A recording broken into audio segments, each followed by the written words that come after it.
talking about your journey of being the youngest contestant to get an investment from not one dragon, but you were offered from multiple dragons. So the best thing about our product was our margins were so high. High ticket product, high margins, and we were cheaper than the competition. 5 a day keeps the doctor away. So if we sold 5 cards a day, it was a good day. Everyone's like, oh, that's great money. It's good money, right? So I knew in 5 years' time we weren't going to be hitting. When did that point come? You're like, you know what, let's apply for Dragon's Den. I've said this story before.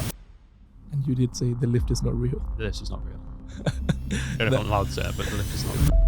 What was that feeling when you walked, like, Myles, you're next? It was the most awful feeling of my life. Like, just my gut dropped. What am I doing here? Like, who do I think I am? He's going to obviously go for quite a while. And I went to the wall twice. They gave me their offers. I was a bit starstruck. And I didn't think I was going to get any offers, so I didn't do that much thinking behind who I would have chosen if they would have offered. That question you asked, I saw all the YouTube comments. People are like, this guy, the tables have turned. Before we get started with today's podcast, I have a small favor to ask. 95% of you guys watching have not subscribed yet. In order to help me bring on bigger guests, if you've learned anything from any of my podcast episodes, please subscribe to this channel. Thank you and enjoy the podcast.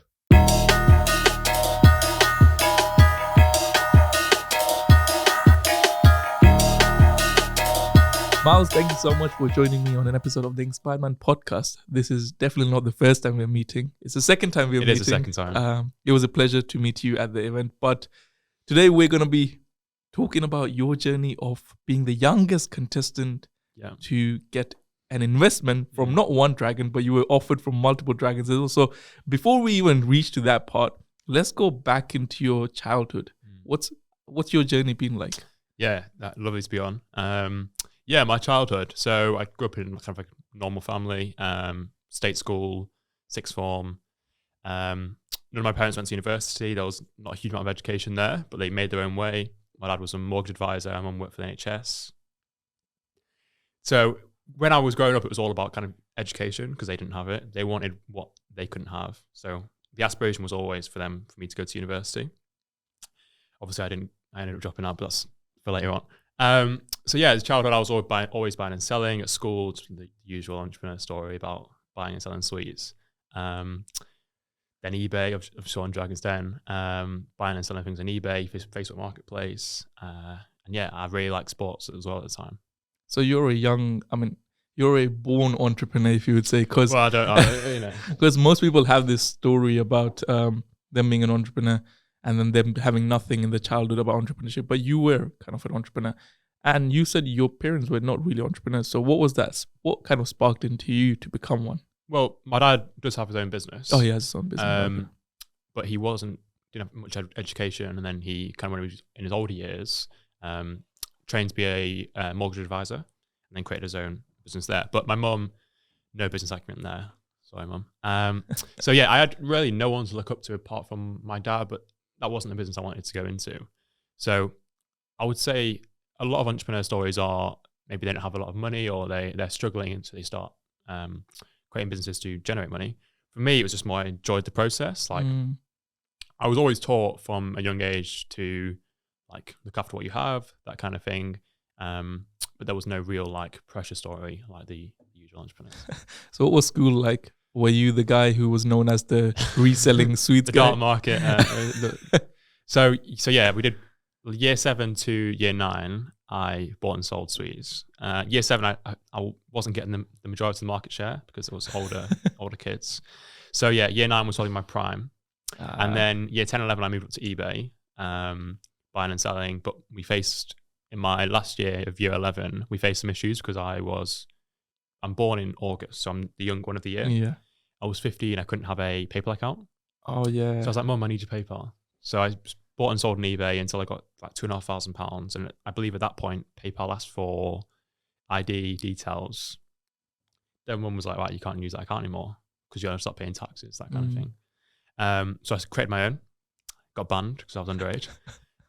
So the eBay stopped after that. And then I enjoyed maybe the best like 2 years of my life at sixth form where I had just enjoyed myself, wasn't worrying about business or whatever. I was enjoying myself with my friends. And yeah, I guess you get a bit more freedom at sixth form. Where did you buy stuff from? to resell for that much money? Well, a lot of it was like at that time I shipped a lot of things from China before like drop shipping ever became a thing, but I actually bought the physical product. So what did you sell on eBay, by the way? We at the first round, it was just random things on the house, so unwanted gifts, that kind of thing. And then I remember Argos and Tesco in the reduced section. I just buy everything and then resell it. And people, I was very shocked that people would pay over the price, over the retail price for goods on eBay. So I just started selling everything, and people. What I realized is the more you sell on eBay, the higher rank you get. So towards the end, I could just sell whatever, and it would sell because we were quite high up. We were like a top rank seller. And I would reply to customer emails at like 15. They didn't know I was 15. So yeah, that's why I got like the bug, I guess. And then 2 years off, and then I went to uni, and here we are. But, yeah. Nice. I actually do what you do, but on Amazon at the moment. So you kind of done it. I was early. You were early. You were the early guy. I mean, if you carried on doing that, you probably would have made not sim. I don't know. Let's dive into your actual business in a bit, and then we can kind of compare between. But now let's jump into your uni life, and when did the spark of starting a business, which you're running right now, came into your mind? So, end of A-levels happened. My parents. I was in a sixth form where realistically the option was to go to university. That was what everyone was pushed to do. So I was like, right, I'll go to uni. I didn't quite get the right grades to go to the university my friends were going to. So I was like, right, I'll go study finance in London. It was COVID as well, so I'd never been to London. Oh, wow. Didn't visit the uni either. It's a long story. I didn't visit the uni. So I just kind of rolled up on the day it started, and that's when it started. So I'd never seen the university. So I'm incredibly impulsive. So rolled up on the day, moved into my accommodation, and I enjoyed London. I like the vibe of London. As like a holiday. It was like a couple of days. I couldn't live. I didn't know at the time, but I just couldn't live there. So I went out for some drinks. I realised the extortionate price of going out in London a couple of times, and I enjoyed the. I would guess the actual course, but I didn't enjoy the social life because I feel like a lot of London university, the social life isn't there because not everyone's going out that much because it is expensive as hell. So expensive. Whereas in Leeds or Manchester, you're out every night because of how cheap it is. And I just probably didn't have that many friends at university. So in my spare time, I created Haze. And I created it as like kind of a hobby, something to do, something to fill my time. And then it kind of spiraled. And then a lot of other things happened. So yeah. So where did you start? Like, what was the initial steps you took? You're like, you know what? Let's use this platform and just start doing it. Yeah, there wasn't. So now I look back on it as like a bit of an entrepreneur. I look back on it and see why the hell would I go into that market? All the red flags were there. But for me, it was just I like the idea. I didn't see the longevity. I just was like, right, I like the idea. Let's just do the idea, see what happens. And then I feel like a lot of small businesses, they launch and it stays small. Whereas mine, I launched it did well, but I would say too quickly. I remember when I was younger, everyone was talking about like expansion too quickly. And I was like, what do you mean expansion too quickly? It's just loads of money. But really, when you realize genuine growth too quickly, it was like incredibly overwhelming, and it still is. Especially if the business model couldn't handle the growth, it wasn't scalable. So yeah, I found we did find huge issues in the model. So hence why we're kind of doing a pivot at the moment to be able to scale even further. And for the people who don't know what your business does, what does it simply do? Yeah, I'm the founder of Haze Cards. We pretty much customize your boring plastic credit and debit card and turn it into metal. So on our site, you can upload images of your family, custom text, where you want the numbers, on your card numbers on the front or the back, or do you want no card numbers? And it's pretty much your plastic card, but just metal. Nice. It's like a premium feature. And that's the only thing you do at the moment, or have you guys expanded into other things? So I did co-found a bit of an investor into Blatant Skin, which is a men's skincare company subscription. So kind of the business acumen we took from Haze Cards, I've always also dropped a little bit of knowledge into that, and I've got to share. But with regards to Haze Cards, we are on a pivot at the moment towards Haze customization, which is like a Shopify app plugin. I don't want to say too much because I haven't released yet, but that's the idea. So yeah, at the moment with Haze Cards, we've just released our first personalized metal wallet, which is a RFID blocker metal wallet where it has all the same personalization features on a metal wallet and a card. I think what we realized through this whole process, people love customized things. In a market where there's so much competition and so many products that are like each other, that extra percentage of that extra value you can add on your product, customers love it. Like, it doesn't cost a lot to put a picture of a face, to laser engrave a face of a family on a metal wallet, but you get huge margins, and customers are willing to pay like 20% more for a product with a face on. It's incredible. And talking about competition itself as well, during that time of 2020 or 2021, I have seen kind of like those, I don't know if it was your company but I have seen like the metal cards, people doing the metal cards and everything like that. So how did you deal with that competition? Yeah, we were the first in the UK. Okay. I probably saw yours. Yeah, well, there's a big competitor in Australia and also one in the US, but we were the first in the UK at the time. So we did have that leverage of being the first in the UK, and people like to buy things where they're born or where they're based. So that gave us that head start, and also we ranked really high on SEO. Okay. So our competitor in Australia was one of our biggest, but when people would search for it, we would rank higher. So if someone searched for metal debit card at the time, we would rank higher than them, UK based. So they would come to us. So it's kind of like free traffic almost. Did you kind of learn SEO yourself and do everything? A lot of YouTube. Wow. So from the website to everything, did you do everything yourself to begin with? I was quite stingy when I first started the business. So I used my student loan to buy the laser engraver. Okay. When I look back on it, it was quite a big upfront cost. How much was it? 1,500. But for a uni student, it's a lot of money. You've got rent next month, it's quite a decent upfront cost. So I remember I came from China. I had to figure out how to use this. It's like a proper machine. And we went through a lot of prototype. We lost a lot of bank cards. We broke a lot of bank cards through the prototyping. And then finally we got it right. And I remember I was at a co-op cash point and it worked. And the feeling was incredible. And then since then we built a website on Wix.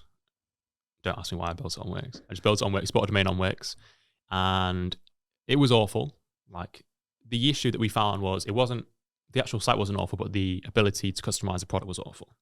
So you could purchase a product, the website looked good, but the actual uploading a photo, being able to press a button, the color of the card changes, or custom text, or custom font.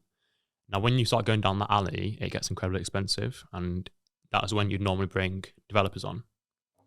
We didn't have obviously the funds for developers, and at that point we made a little bit of money, maybe a few £1,000 just through that site, but the conversion rate was terrible.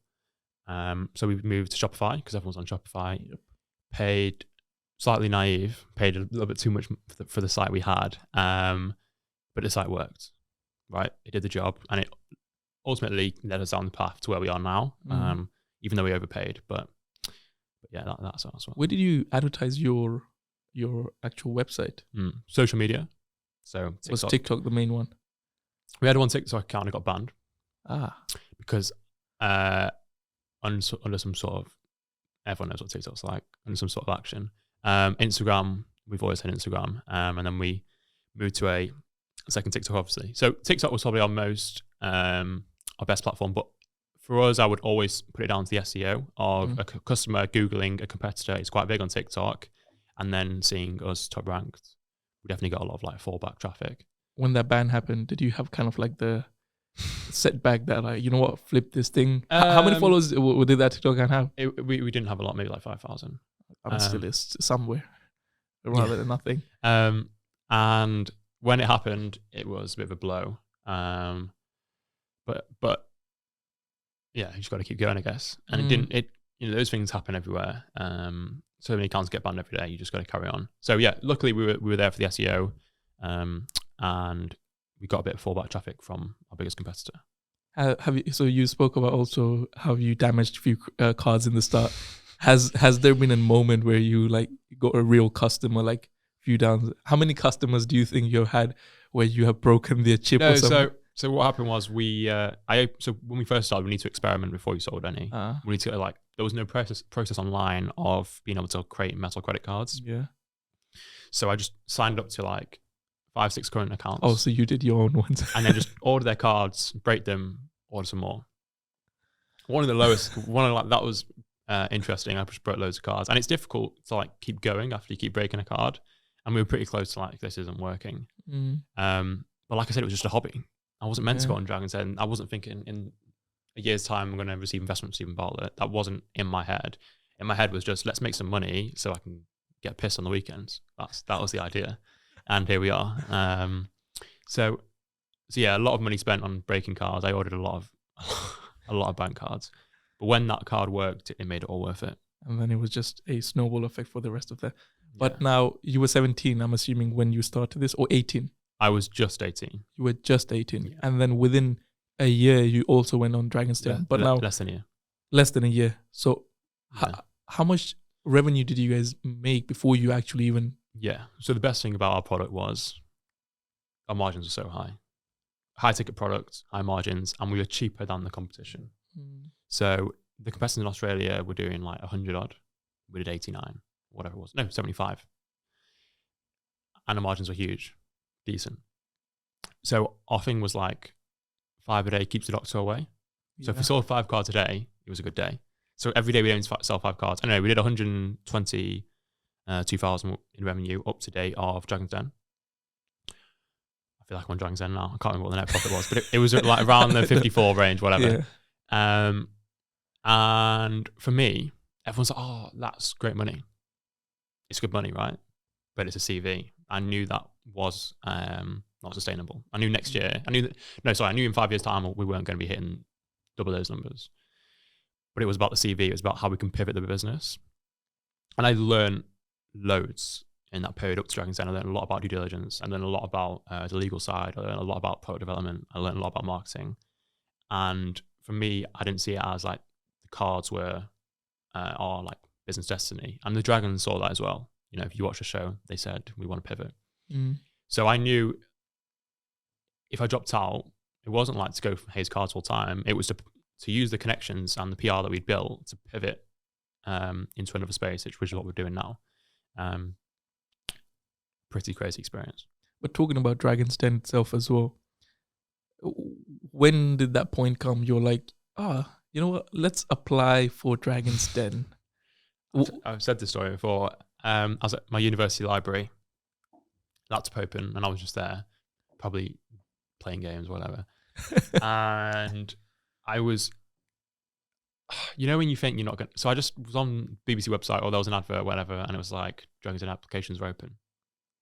I was quite late in the application process, is what I found out. And I just downloaded the form, very generic form, genuinely the worst application I've ever written in my life. It was awful, absolutely awful. But what I portrayed was like being a young entrepreneur. Right? I knew I had to be unique. Like they probably get like whatever, a few thousand applicants every year. You've got to be unique. There's lots of like 35, 40-year-olds out there who are just applying, but you need something unique. So I really pushed on the point of being a young entrepreneur. I remember I sent it in, you got an automated email saying, if you don't hear back by a certain date, you haven't gotten through.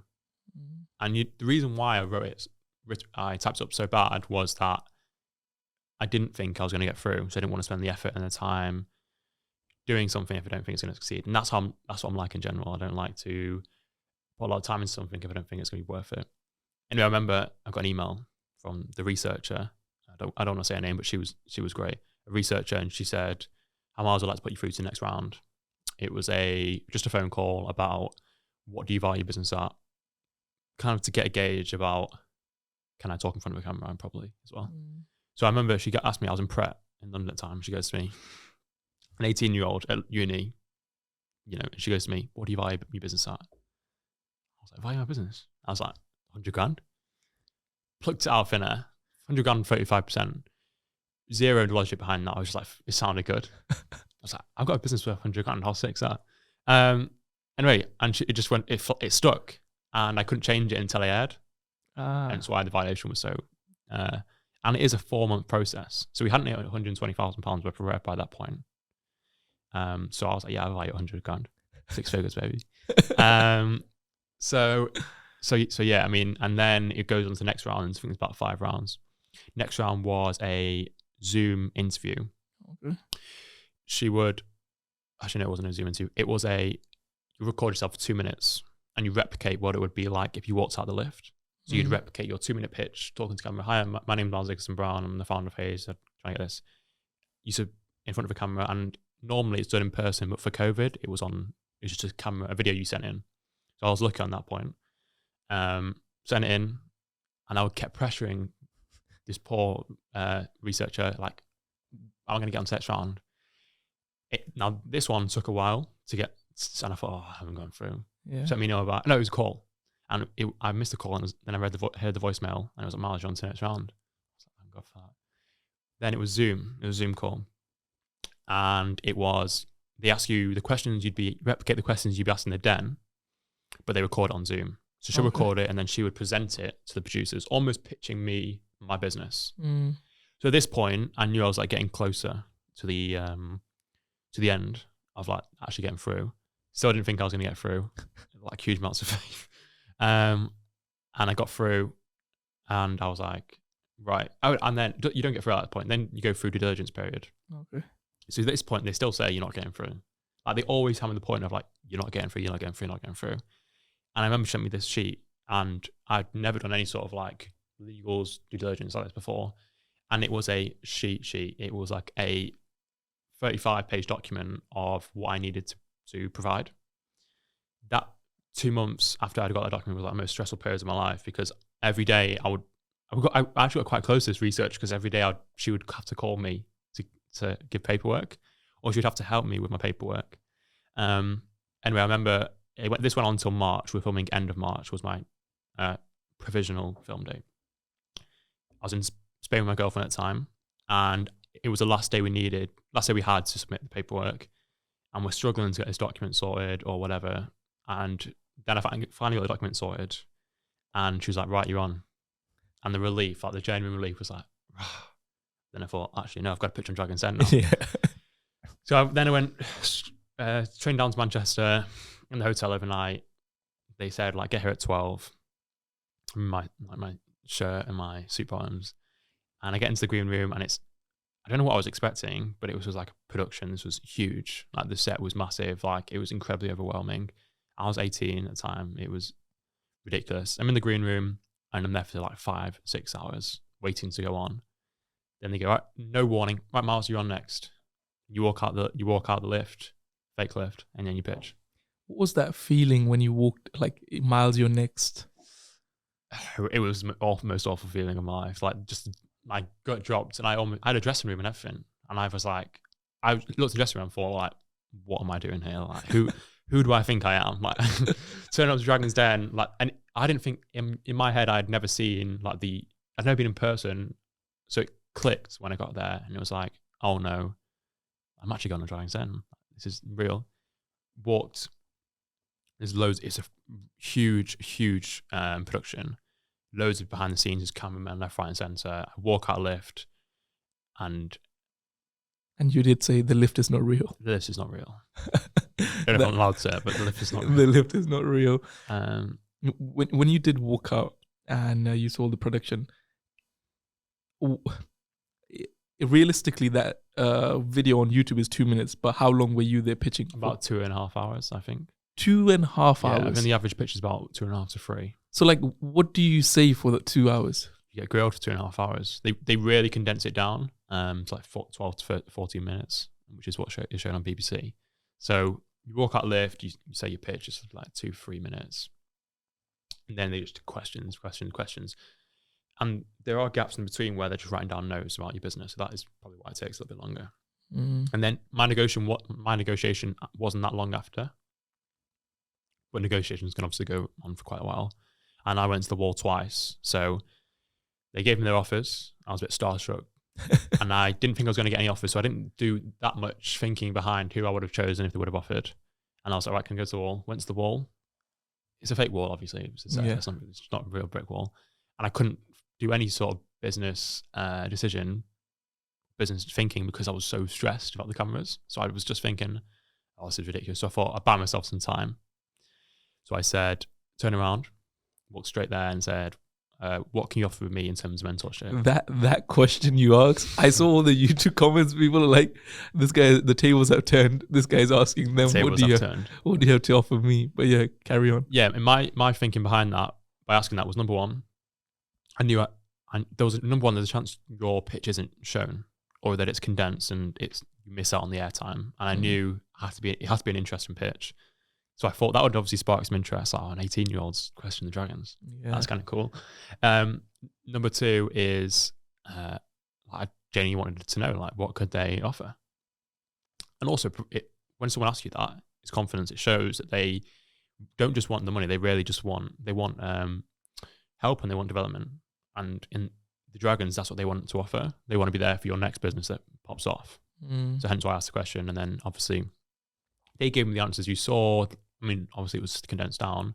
I then turned around, went back to the wall, came back out again, and then accepted Stephen Bartlett's, which was pretty crazy.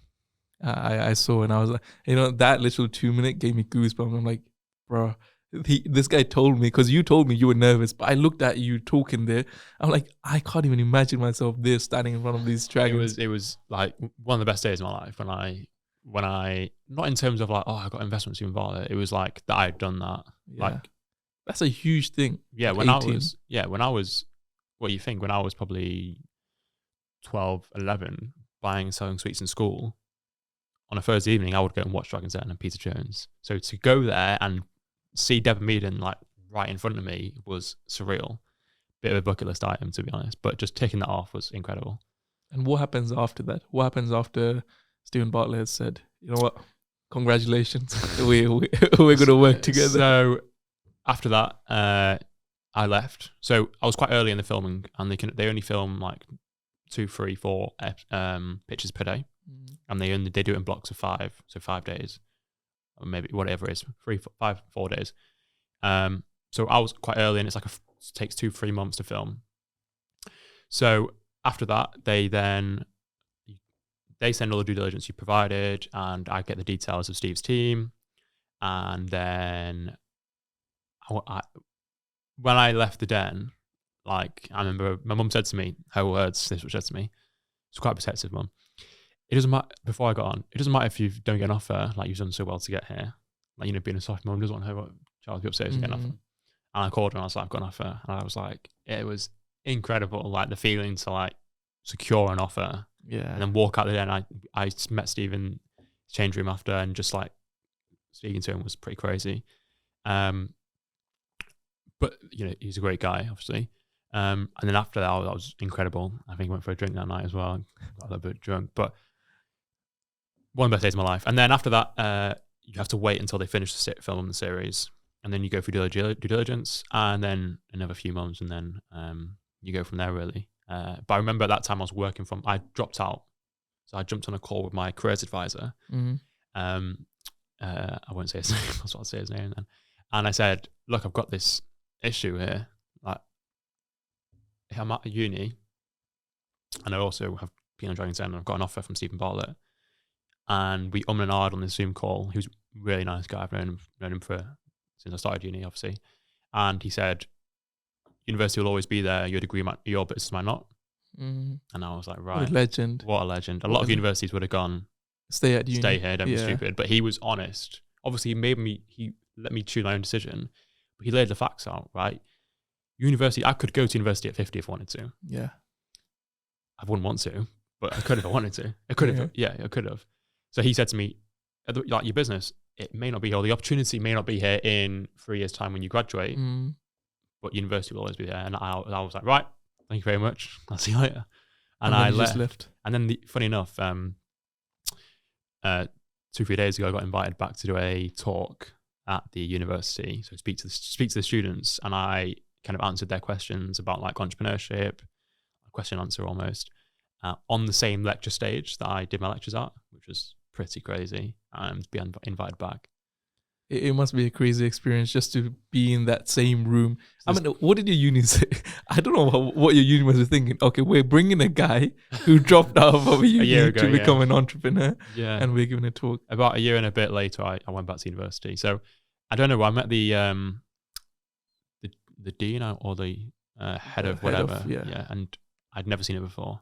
And I was like, oh, it's good to be back. And it was pretty crazy that I was almost talking to like, I would go in there every day at 10:30 hungover and just not enjoying university. So to be invited back, for them to ask me, look, Myles, we'd like you to talk to our students. I was like 60, 70 people, students. And I was worried no one's going to ask questions because they did like a question answer.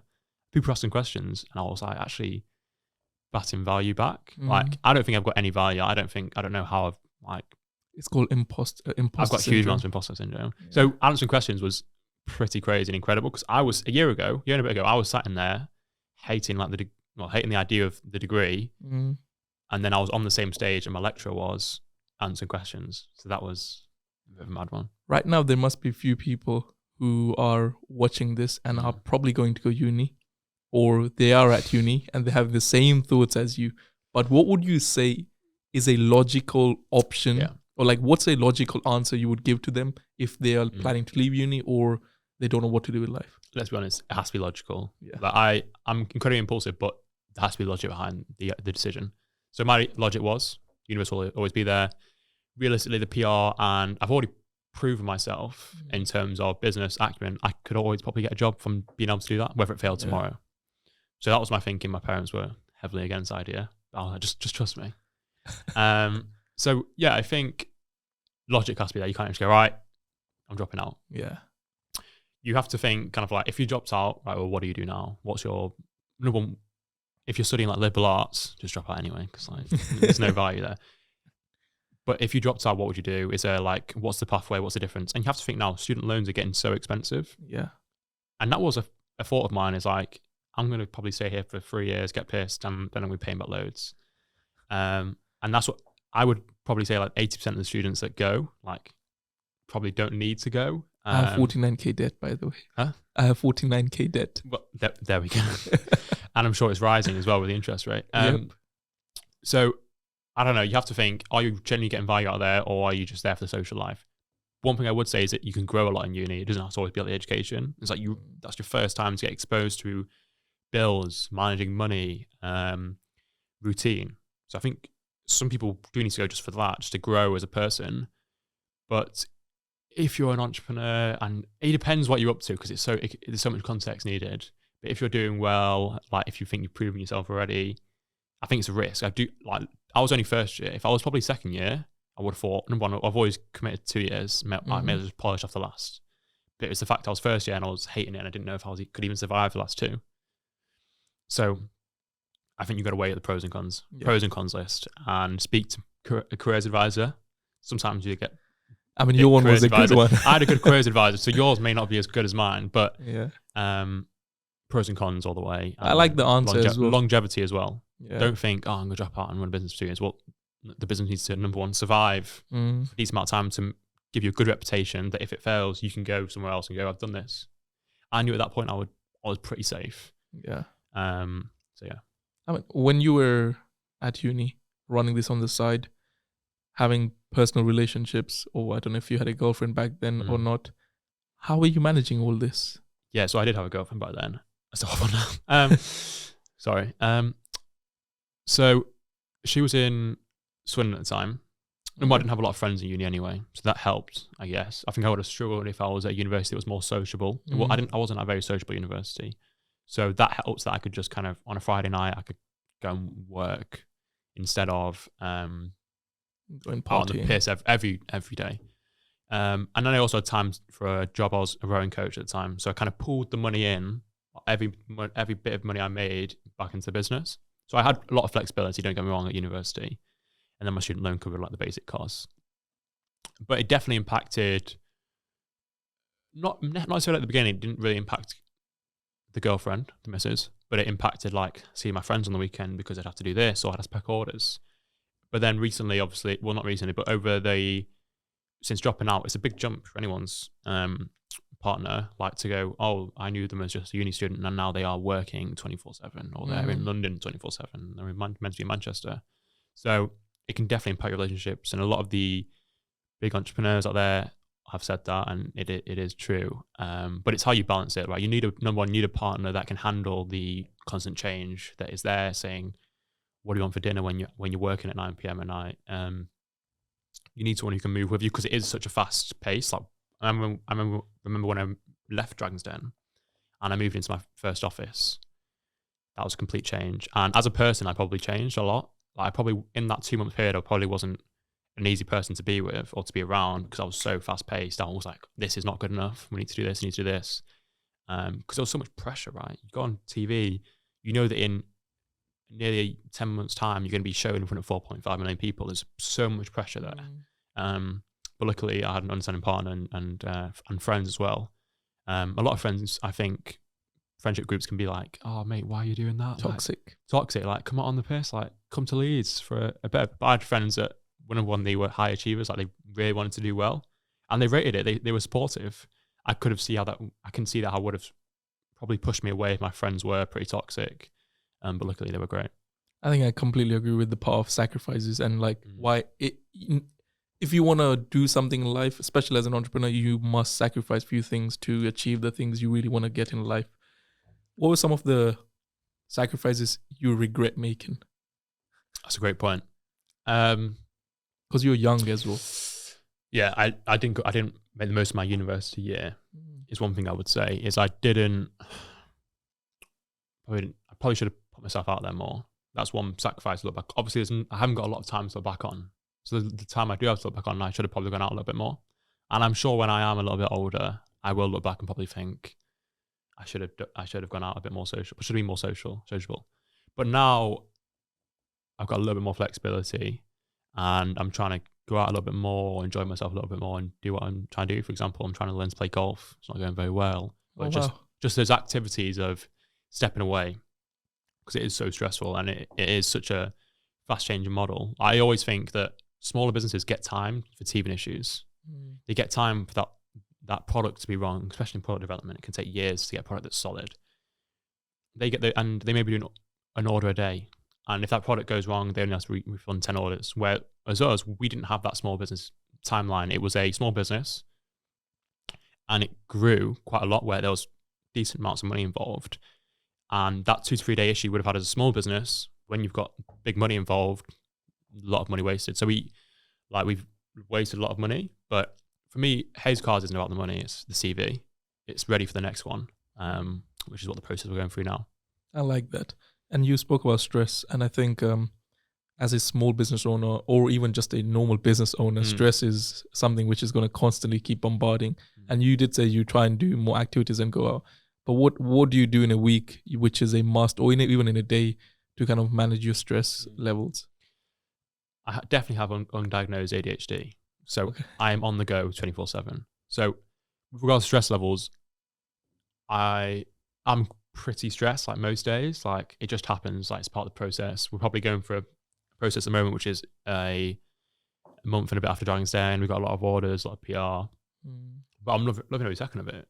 But I don't sleep very well as well. So I think that's, it does impact your health. I used to go to the gym quite a lot. I'm quite tired, so I can't really go to the gym. So yeah, with regards to combating stress, I think exercise. Like I find physically going to the gym and being at the gym and then commuting back from the gym an issue because it's commuting and I can't keep it as regular. That's why I built an in-house gym. Well, there we go, one day. And I find that if I'm at the gym, I'm still thinking about work. I'm still on my phone on emails, or I get an email and I'm stressed because I've just seen a shit email. Whereas I've started running. So when I run, I whack some headphones on and you're so out of breath, you can't think of anything else. You're so tired.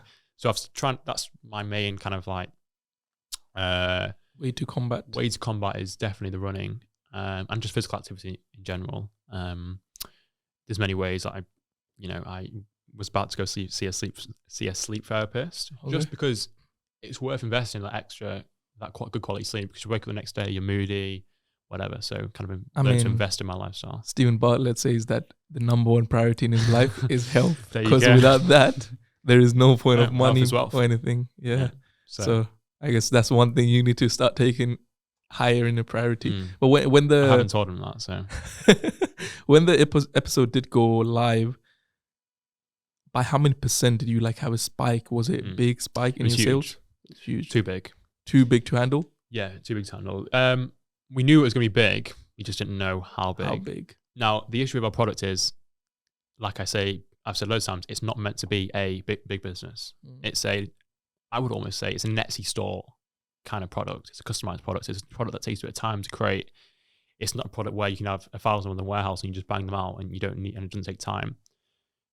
We almost were at the point where we couldn't take on anymore. We were very close and we probably should have stopped orders a little bit earlier because we just had too many and you needed so many hands on deck to deal with customers, especially when it's a high ticket product. Customers have lots of questions.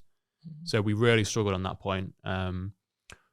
But I always take it as a learning curve. Like, this last 2 months, it's always been, I always think of it as like a learning curve.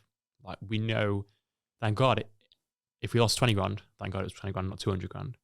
So when I do get to 200 grand, I know that 20 grand was worth losing rather than the 200,000. So I always say it's like a learning curve.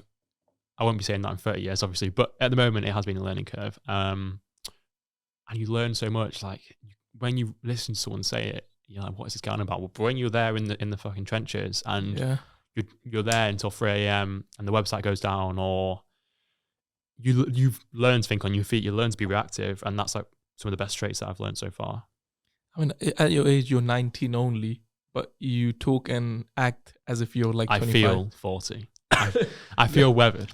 You know, I've literally made so many kind of stories like, what do people think my age is? Complete new. They will say I'm 40 years old just because of how I look and everything. See, I don't have the beard that but that's good. That's what makes you look younger than what you sound like. So that's a good thing. Another thing I really am fascinated to find out is that right now there are so many shiny businesses out there, which sometimes as a young person, obviously I don't know how your thought process is, but you might be like, you know what? Let's start this on the side as well along with this. And I'm sure the investors would have hated that because I've seen some of the pitches. As soon as they hear someone else running a different business, they're like, nope, we're not investing in you. Yeah. So I think, like I said, with the ADHD, I'm on the go 24/7, right? I will look at something, why aren't I doing that? That's why my thing is. And that's what used to be like before joining Zen. And since you start having commitments, since people are giving you their money in terms of investors, shit has to really turn on, and you have to be on the ball and ready to give their money back and grow the business. So I remember a guy told me that his mom said that they ran a bakery. Okay. They looked down the road and they saw what the news agents were doing. They're like, all right, we'll start a news agents as well. Because they were focusing on two, the bakery went to shit. So she was running the news agents, she looked down the road, and the supermarket was doing really well. They were like, we should do a supermarket, like we can do it so much better. They do the supermarket, they run into two, and the news agents fails. And the cycle repeats, and they get bailed out. And obviously the story of that is like, it's so hard to win one race in this game, in the business game. Trying to win two is so difficult. Like, you need to give you the best shot of winning, you need to put all your eggs in one basket. You can't spread yourself so thin unless you're Elon Musk. But especially at the early days, like you need to just be, it's so hard to win one race. Like, there's no one out there who's created two incredible companies at the same time. It's always one company and they'll delegate. So I think that was like a big hitter for me, is like, your main business will suffer. Not only will you struggle to get investors, but your main business will suffer because you're trying to do this and you're then in the whole thing, and it just ruins it. So especially if you're a founder of two or not a co-founder of the other. If you can delegate, then but like, I would say I try and keep the eggs in one basket, and then if I can put money somewhere else, then the money will hopefully help that. I like the analogy you gave as well about that bakery and news agent and supermarket. I think that one will be it'll really stick to people's head. But most people are scared to do exactly what you said of putting everything in one basket. Is that they're, for some reason, young entrepreneurs, like not early, but young entrepreneurs, they have this fear, oh my Lord, what if my business fails if I put everything in one basket? And I think the answer to that will be that if you spread your eggs out too thin, then it's tough to win the race anyway. Yeah. But I think, it depends. Like, when I left university, it was like, I have nothing to lose. I've always wanted to run a business, and the worst opportunity would be to get my degree. I go work in corporate finance somewhere, and I then buy a house, and I've got mortgages to pay, I've got bills, I've got kids. Then it become like 50. I'm not saying it's very, very tough to start a business at 50 because you can't just put everything on one basket. So many responsibilities. So the older you get, I think the more difficult it gets. So like if everything failed now, I know I can go sleep in my mum's house or whatever, or I can go and sleep on my friend's sofa. When I've got, a wife, whatever, or a partner or kids, you've got to have money in the bank. I can survive on a grilled sausage roll every day. A family can't.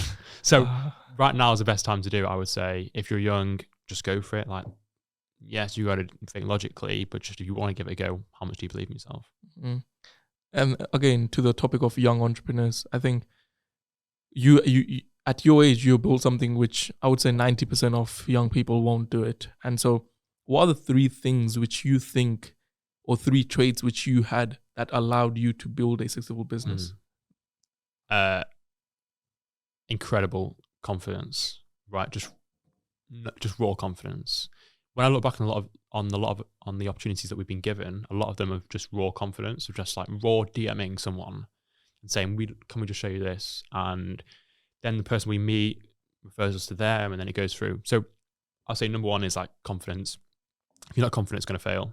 If you're not confident it's going to do this, then there's some low points and it's going to be pretty tough and you're just going to break. So confidence is a big one. Obviously determination is big, but I would say as well, like aspirations, like longevity. I always used to think so short-minded. So I'd think, in a year's time, I know I'm on the path now where it's like, I want to do this in 5 years. And that really makes you push. It's like 5 years time. Okay, we've got time to be able to improve this, time to be able to improve that. Motivation is obviously key. If you're not motivated, I feel like whatever business you start, there's going to be points where you're thinking, this is fucking awful.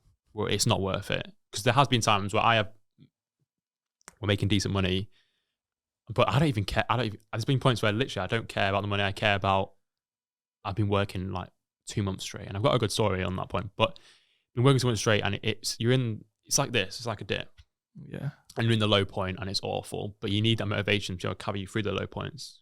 No matter how good your business is, going to be low points. So you need those 3. So motivation, aspiration, and confidence. I've forgotten what I said there. But I like that so much. Just got to keep going, really. That's the main trait, is just keep fucking spinning the wheel. And it's so relatable as well. And the part about confidence, I feel like it's super important, because again, if you're not confident in your own product, no one's going to be confident enough to buy that product off you as well. And the motivation part really stuck with me, because like just a few days back, I was at a point where I overworked myself so much. Like this whole week, I've done like 3 podcasts, 3 YouTube videos, so much amount of content that I felt like, oh my Lord, I'm going to burn out. And that point, I always tell these, I even made a story. I'm like, I would choose a 9 to 5 any day. Hey, put me back in a 9 to 5. It's not good. If you're thinking starting a business, do not start a business. Get a 9 to 5. So it's not as easy as everyone makes it out to be. Oh, trust me. But yeah. I mean, now talking about having fun and your drinking and everything, you always talk about Leeds. What's it about Leeds? Number 1. Yeah, no, I always talk about Leeds. Number 1, that's where all my friends are. Okay. So for uni, so I always go to Leeds. I just like Leeds in general. Yeah. Cheap drinks there. Maybe stuff like an alcoholic on this podcast, but no, cheap drinks there, and I just enjoy the city. And that's like, if I'm not in London or Manchester, that's probably where I am. So yeah, nothing interesting there. Nice. I mean, just talking with you about your journey till now, it's been actually really fascinating. And you spoke about also longevity in your business. Where do you see your business in 5 years' time? Because I will just give a bit of context of why I'm asking that. Many people have sat on that side of the podcast seat, and I asked them, what do you want to do in 10 years' time or 5 years' time? And just like them, my answer is the same. I don't know. How do you kind of have a long vision for a business and stick to it? I think I probably would say I don't know, but I do know now. You have to know. You don't really know. Like the way that my life's going, it's so fast paced. I don't know what's happening in a week's time or whatever. I just have a vague idea, a vague plan. I would like to move into the software space. Okay. It's where my strengths lie. It's where our team strengths lie. We kind of sat back and thought, we've created a cool business here, done some good, decent revenue, and we've proved ourselves. And we've also learned that personalization is huge. Now, how can we turn that into something that's the sky is the limit? So I don't want to say too much, but the software side is where we're going, and we're just about to go for a raise at the moment, Series A. So I think you have to always go back and think like, what tools do you have in your jacket or whatever, and how can you use them? Like, there's no point going, I like to go into football cards, but you've got no experience with football cards. Yeah. Your team's skills need to reflect what you want to achieve, and that's what, you know, I feel like when you get a bit older or more mature, that's what you learn to realize. You can't wing it. I mean, it completely makes sense as well, and that's why I think even just thinking about me in the long term, I always say I don't know, but I still need to have some type of kind of idea of where I'm heading into. But it's scary. Again, like we talk about COVID. No one in the start of 2020, everyone had this new year resolution for my business and everything, and then 3 months down, things happen. Another kind of just one point I wanted to ask, because you're so young, do you read books? Because of my like ADHD undiagnosed, obviously, my mind is going 24/7. So I find it very hard to just sit there and read. But to improve my sleep quality, I'm trying to, you know, get off my phone before bed, and I'm trying to start to read. But I can do it once, but it's the everyday, and I end up hearing a ding, and the book's closed. Do you know why I asked you that question? Why? Because it's a pure example that you don't need to read books in order to build. You do not need to read. YouTube will do the job. Okay, I love that because I feel like books have such a, like, I just put those books there just so when I record a YouTube video, people kind of have this mindset that, oh, this guy read books, so he's knowledgeable. He knows books mean nothing. If someone says a book to you, it doesn't mean anything. Yeah, I like that thinking. But books are still good. They're better than TikTok. Yeah. For your health. Most people are scrolling there on TikTok for 2-3 hours. I would recommend read books.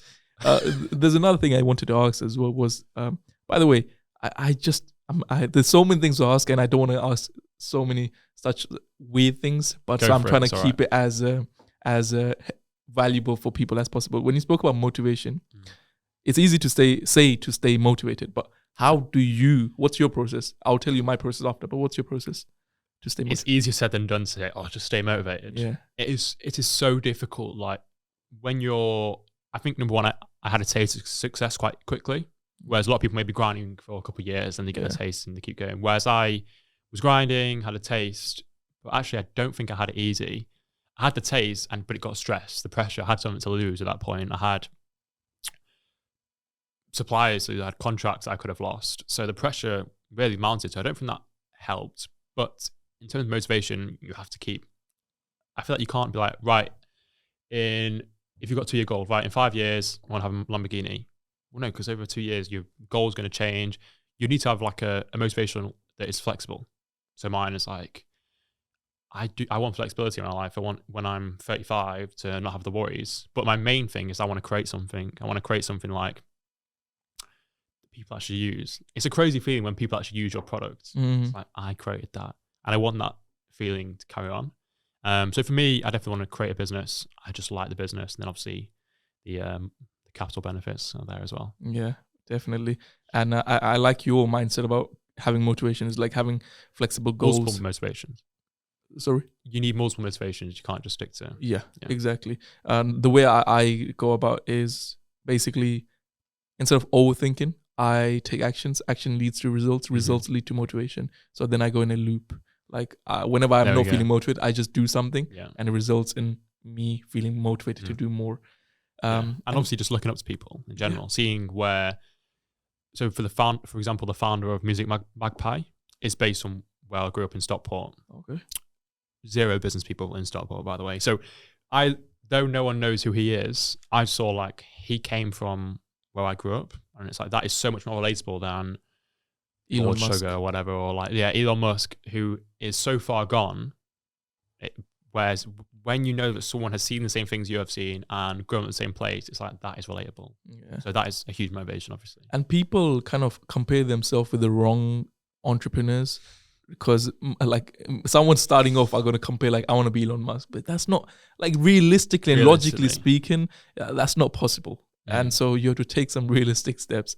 And from talking about this and from this entire podcast, one thing I've learned is that you absolutely love your business. Like love is so much. What do you want to get out of it? What's the end goal? I always say Haze Cards is a CV. It's my degree in like the space of a year and a bit. But no, Haze Cards has given me huge amounts of lessons, and hopefully and we've done all right from it, I guess, in terms of like money value. But my end goal is to kind of move into the tech side. I'm more techie than like product development, so that's where my kind of skill set lies, as we said before. But I think acquisition would be kind of cool. Okay. To get acquired by a big player would be like a dream come true, obviously, and that's where hopefully over the next 5-6 year plan, that's where we lead to. I think you have a great vision and great kind of future to head towards, and I think the software side is definitely a right move because that's where most of the things are heading. And I'm assuming you're going to do like plans, pricing plans and everything. People can subscribe to subscription models, which is a lot better than just having one-off. I've had a taste of products, products, and I just, I'm not a product man. Sit on the computer and just like hustle out and code. Yeah. I'm not a product man. I really like the idea, the creation, and the tech behind software. I love that. And is there anything else I wanted to see? Well, this one I already asked, but like, is there a pressure on you of like, it's great to have a dragon invested in your business, but at the same time, like, are there sleepless nights for you? Of like, I don't sleep very well in general. So is that because of that? Yeah. So I haven't been a great sleeper. Well, I've definitely become a bit of a shit sleeper over the last year because of the pressures. But I would say that there's certain pressures in terms of being on TV, and now the expectation is, this is a great 18-year-old entrepreneur. Let's see what he does. And it's the expectation of like, right, I need to actually properly fucking do something now. I can't just if you're a normal 18 or 19-year-old entrepreneur, the spotlight's not on you. You're just there hustling, doing your thing. If it fails, it fails. Where if I fail, it's like, well, he was perceived to be so good. But there is pressures from investors, like they want a return and they want growth, but you have to be careful what kind of investor you have. So when I look for investors, I want them to be in the same, ideally, the same pathway I've been on. So a lot of investors have been created their business around my age. They've been down the stressful steps. A lot of them have had issues with stress, mental health. So they've been in my footsteps and they've made it out. So they can relate to me. They're not just some 50-year-old who's just done X, Y, and Z and he's putting all the pressure on. But that's not how you get results. You get results by like mentoring your entrepreneur, especially at a younger age, and molding them to kind of create something. So they've been great to me. That's great. And your investors itself, although they are young, do you have to kind of, I don't know how it works after someone invests in your company. Do you have to regularly have chats with them, meetings, and show them what's happening? I think it depends, like what kind of investor you have, whether they are passive or whether they're there in the trenches with you. And when we look for investors, that's what we'd want. We want someone who's there with us. We don't just want your money. We want access to your team, if possible. And we want someone who's there helping us, and we can pick up the phone to them and go, not every day, but we've got an issue here. How can you help us, or how can your network help us? And that's important to anyone raising capital. Like, someone comes with you a big paycheck, but they're not going to talk to you. Then it's like, well, yes, you got the money, but what should be the value as well is them being there with you and giving them their advice. And they should care about the project. That's why you picked Stephen Bartlett. And there we go. That's a clip. And Myles, it was an incredible podcast. Thank you so much for joining me for this wonderful chat. And no one really knows what goes behind Dragon's Den. I'm sure like the older generation knows, but the younger generation, there aren't many young people who has just been to Dragon's Den, and there are 3 dragons fighting for one business. I'm just going to keep saying that because it's just so sick when you see that 2-minute pitch. And talking about confidence as well, like, you were so confident in that, even though you were nervous, you were so confident. And I think that's what won you that pitch. I think I was incredibly nervous walking into the den, but whenever being young, I think when I was younger, my parents always pushed for me to be able to be independent. So if I had an issue with my current account at 17, a lot of 17-year-olds would be like, "Mum, can you pick up the phone?" Whatever. Yeah. And my parents would force me to hop on the phone and talk to Janet on the phone about my current account and get slated by Janet. And it was from being taught to talk to people that led me in the den. I'm a good talker. I can ramble on. So when I started talking and I had confidence in the business, I knew my numbers were right. I knew a lot about the business. I knew whatever they asked me, I'd probably be all right. It was just getting out there. Once the questions came, I was all right. I thought there was a little bit of a glitch, but apart from that, it was all right. Talking is a skill that will get you investments from. It's important. Yes. Thank you. And by the way, guys, if you want to check out, well, not if, you must check out Myles' social media and his business. Everything will be in the link in the description of the podcast on YouTube. And if you're on Spotify or Apple Podcasts, it will be in the Apple Notes. So thank you once again for joining. And Myles, thank you for joining us. Thank you for having me.